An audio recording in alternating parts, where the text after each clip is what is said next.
Hello, welcome to my channel, R&D Vlogs. Please don't forget to subscribe my channel. Please like and share. Welcome to my channel, R&D Vlogs. Thank you.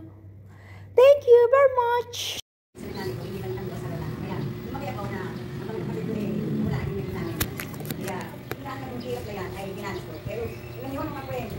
Nando sa ganung sitwasyon, parang wala akong mabailaan, parang yung nahanap sa talaga na yung pagmamahal at hindi ko yung nasupunan sa kanila at yung lagi ko nilalagay sa puso ko, hindi ka matatiba rin mga sa kanila.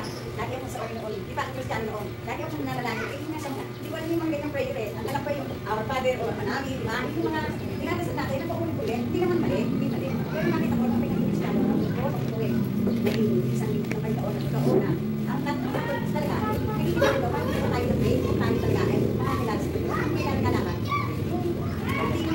So, nasabi niya na alam yung video ng ating alala na. Kaya parang kaya natin naman na pagbabago. Pag naman yung boyfriend, pagkat kayo ba? Kaya naman tayo, nakakit siguro ba yung ating ko. Pero man, naging question ako yung Krista. Pero, ang ating kaklaman, sabi ka, sinasabi talaga, dahil meron yung nasa ko dito, yung ating naapit doon, ito yung natin lagi lahat.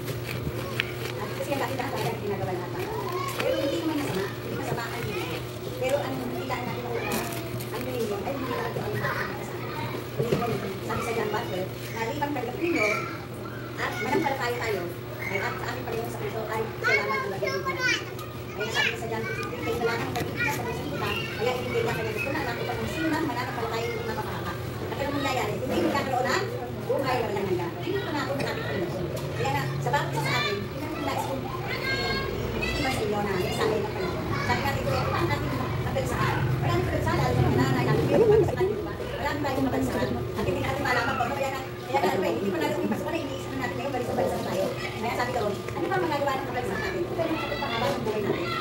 Saan kung pangalaman natin, wala naman tayo magkakasakit. Pero kapag kilala natin ang ating Lord, at ilalalitan na kung bakit, sabi ko sa Genesis, hindi naman ang pagkakas. Nalaman ko lang yan ng pinag-Kristiyano. Kung Kristiyano, hindi ko alam na tayo ay talagang nilikha ng Diyos. At tayo ay mapakalungin, na tayo ay magiging. Ano yung ating tsura, pwede tayo ng Miss Universe, pwede tayo mag-ibig po, yung Mr. Pogi, o ano man yung katanya natin. Kaya pinag-Kristiyano tayo.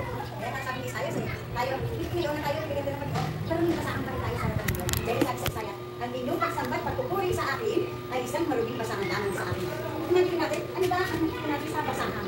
Ikaw, ako, tayo ka, marubing basahan sa harapan ng Diyos. Kaya kailangan ko pinagdahan na nakagawa natin. Kung sino talaga ang dapat natin sa Diyos. At ano, sabi sa John 1, ang lahat ay nagtatanggap, at ang lahat ng mananampalataya, yun lang ang tatawagin ng anak.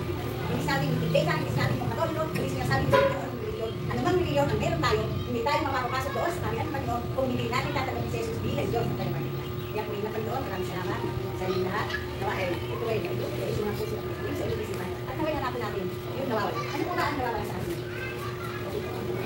Kasi hindi wala namang bumalik sa atin. Ano po yung nawawala sa atin? Ano ko naman? Hindi na nawawala. Nandito mo sila, hindi ka lang ang bagay.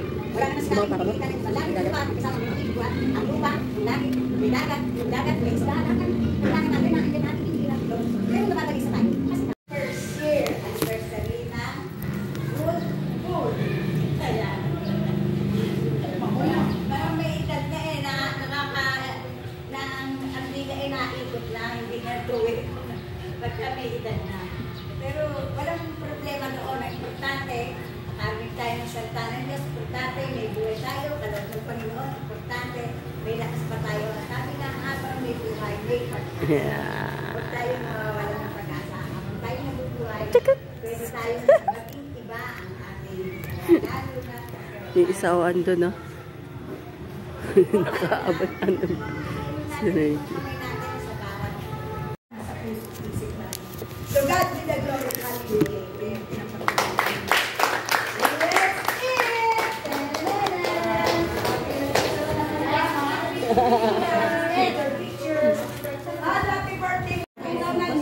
Ha?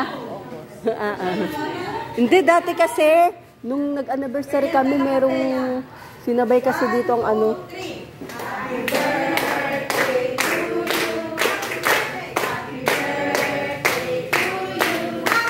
Alimasag. Alimasag talaga.